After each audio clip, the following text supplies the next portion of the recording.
Hello നമസ്കാരം, എല്ലാവർക്കും വൺലെസ് ക്യാസയുടെ ഒരു എപ്പിസോഡിലേക്ക് സ്വാഗതം. ഇത് നമുക്ക് ബീഫ് വെച്ചിട്ടൊരു സ്പെഷ്യൽ ഡിഷ് ട്രൈ ചെയ്യാം.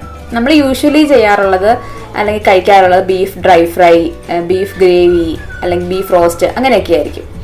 അപ്പോൾ ഇന്ന് വെറൈറ്റി ആയിട്ടൊരു ബീഫ് സ്പെഷ്യൽ തോരൻ നമുക്ക് ട്രൈ ചെയ്യാം.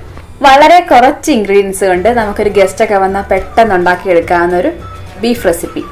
അപ്പോൾ അതെങ്ങനെയാണ് ഉണ്ടാക്കുന്നത് നമുക്ക് നോക്കിയിട്ട് വരാം. പോകാം വീഡിയോയിലേക്ക്. നമ്മുടെ മെയിൻ ഇൻഗ്രീഡിയൻ്റ് ആയ ബീഫ് ഞാനൊരു 250 ഗ്രാം എടുത്തിട്ടുണ്ട്. അതുപോലെ ഒരു ചെറിയ സവോള എടുത്തിട്ടുണ്ട്, ഒരു ചെറിയ കഷ്ണം ഇഞ്ചി, കുറച്ച് വെളുത്തുള്ളി, വറ്റൽ മുളക്, കറിവേപ്പില. ഇത്രയാണ് നമുക്ക് ആവശ്യമുള്ളത്. ഇനി നമുക്ക് ഈ ബീഫ് ഒന്ന് വേവിച്ചെടുക്കണം. അപ്പം നമ്മളൊരു കുക്കർ എടുത്ത് അതിലേക്ക് ബീഫ് ഇട്ട് കൊടുത്തിട്ടുണ്ട്. 1/2 ടീസ്പൂണോളം ഉപ്പും 1/2 ടീസ്പൂണോളം ചില്ലി പൗഡറും ഞാൻ ചേർത്ത് കൊടുക്കുന്നുണ്ട്.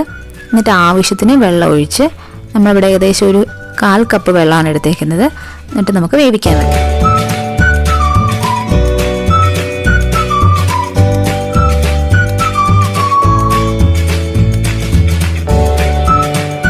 ഏകദേശം ഒരു 20 മിനിറ്റോളം നമുക്കിത് വേവിക്കാൻ വെക്കണം. അപ്പോൾ ഓരോ ബീഫിൻ്റെയും വേവ് അനുസരിച്ചിരിക്കും അതിൻ്റെ കുക്കിംഗ് ടൈം.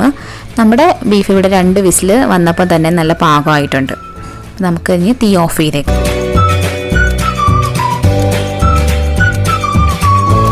അപ്പോൾ ബീഫ് റെഡി ആവുന്ന സമയത്ത് നമുക്ക് അതിനുള്ള മസാല പ്രിപ്പയർ ചെയ്യാം. അപ്പോൾ അതിനുവേണ്ടി 1 ടേബിൾ സ്പൂൺ വെളിച്ചെണ്ണ ഒരു പാനിലേക്ക് ഒഴിച്ചിട്ടുണ്ട്.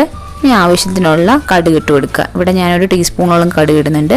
ഇനി ചെറുതായി നമ്മൾ അരിഞ്ഞു വെച്ചിരുന്ന ഒരു സവോളയുടെ കഷ്ണങ്ങൾ ഇതിലേക്ക് ഇട്ട് കൊടുക്കുക. ആവശ്യത്തിന് ഉപ്പും ചേർത്ത് നന്നായിട്ടൊന്ന് വഴറ്റിയെടുക്കുക. അപ്പോൾ ഈ ഉപ്പ് നമ്മൾ ചേർക്കുന്നത് സവോള പെട്ടെന്ന് വഴണ്ടി വരാൻ വേണ്ടിയാണ്. അപ്പോൾ സവോള ഒരു 5 മിനിറ്റോളം കുക്ക് ചെയ്യാനുണ്ട്. ആ സമയം നമുക്ക് ബീഫ് ഒന്ന് ക്രഷ് ചെയ്തെടുക്കാം. ജസ്റ്റ് ഒന്ന് ക്രഷ് ചെയ്താൽ മതി, നന്നായിട്ടൊന്ന് അരഞ്ഞൊന്നും പോകേണ്ട ആവശ്യമില്ല. നമ്മളൊരു മിക്സറിലേക്ക് ഇട്ട് കൊടുത്തിട്ടൊന്ന് ക്രഷ് ചെയ്തെടുത്തു. അപ്പോൾ ഈ ഒരു പരുവമാണ് നമുക്ക് വേണ്ടത്. ഇപ്പോൾ സവോള നല്ല പാകത്തിന് മൂത്തിട്ടുണ്ട്. ഇനി നമ്മൾ എടുത്ത് വെച്ചിരുന്ന ബാക്കി ഇൻഗ്രീഡിയൻസും കൂടെ നമുക്ക് ആഡ് ചെയ്ത് കൊടുക്കാം. അപ്പോൾ ഇഞ്ചി ഒന്ന് ചെറിയതായിട്ട് കഷ്ണങ്ങളായിട്ട് മുറിച്ചിട്ടുണ്ട്. അതുപോലെ വെളുത്തുള്ളിയും വറ്റൽമുളകും നമ്മൾ ചെറിയ കഷ്ണങ്ങളായിട്ട് മുറിച്ചിട്ടുണ്ട്. ഇനി ഇതൊന്ന് മൂത്ത് വരണം. എൻ്റെ അമ്മയുടെ ഒരു സ്പെഷ്യൽ റെസിപ്പിയാണ്. അപ്പം നമ്മളതിൻ്റെ ടേസ്റ്റ് കൂട്ടാൻ വേണ്ടി മാക്സിമം വെളിച്ചെണ്ണയിൽ തന്നെ ഉണ്ടാക്കിയെടുക്കുന്നതാണ് നല്ലത്. അപ്പോൾ ഇതിലേക്ക് ചെറുതായിട്ടൊന്ന് കടിക്കാൻ കിട്ടാൻ വേണ്ടി നമ്മൾ കുറച്ച് തേങ്ങാ കൊത്തും കൂടെ ചേർത്ത് കൊടുക്കുന്നുണ്ട്. അതൊന്ന് മൂത്തിട്ട് നമുക്കത് ചേർത്ത് കൊടുക്കാം ബീഫിലേക്ക്.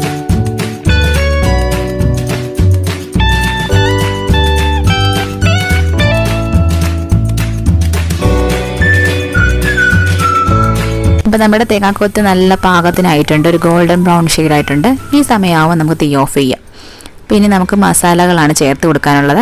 അപ്പോൾ നമ്മൾ പ്രിപ്പയർ ചെയ്ത ആ മിക്സിലേക്ക് 1 ടീസ്പൂണോളം ഗരം മസാലയും 1 ടീസ്പൂണോളം കുരുമുളക് പൊടിയും ചേർത്ത് കൊടുക്കുന്നുണ്ട്. നന്നായിട്ടൊന്ന് വഴറ്റിയെടുക്കുക. അപ്പോൾ നമ്മുടെ കുരുമുളകും ഗരം മസാലയൊക്കെ നല്ലോണം മൂത്തിട്ടുണ്ട്. ഈ ഒരു സമയം എത്തുമ്പോഴാണ് നമ്മൾ ബീഫ് ആഡ് ചെയ്യുന്നത്, ക്രഷ് ചെയ്ത് വെച്ചിരുന്ന ബീഫ്. ഇത് നന്നായിട്ടൊന്ന് മിക്സ് ചെയ്ത് കൊടുക്കുക. അതിനുശേഷം നമ്മൾ വറുത്ത് വെച്ചിരുന്ന തേങ്ങാക്കൊത്തും കൂടി ഇട്ട് നല്ലപോലെ ഒന്ന് മിക്സ് ചെയ്തെടുക്കുക. എന്നിട്ട് 2 മിനിറ്റ് വേവിക്കുക.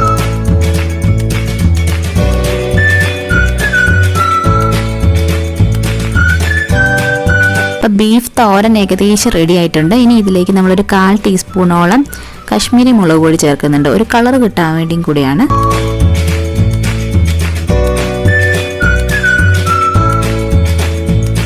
അപ്പോൾ ഒന്ന് ടേസ്റ്റ് ചെയ്ത് നോക്കാം. ഒരു സ്വല്പം ഉപ്പിൻ്റെ കുറവുണ്ടായിരുന്നു, അപ്പം നമ്മൾ അതും കൂടെ ആഡ് ചെയ്തിട്ടുണ്ട്.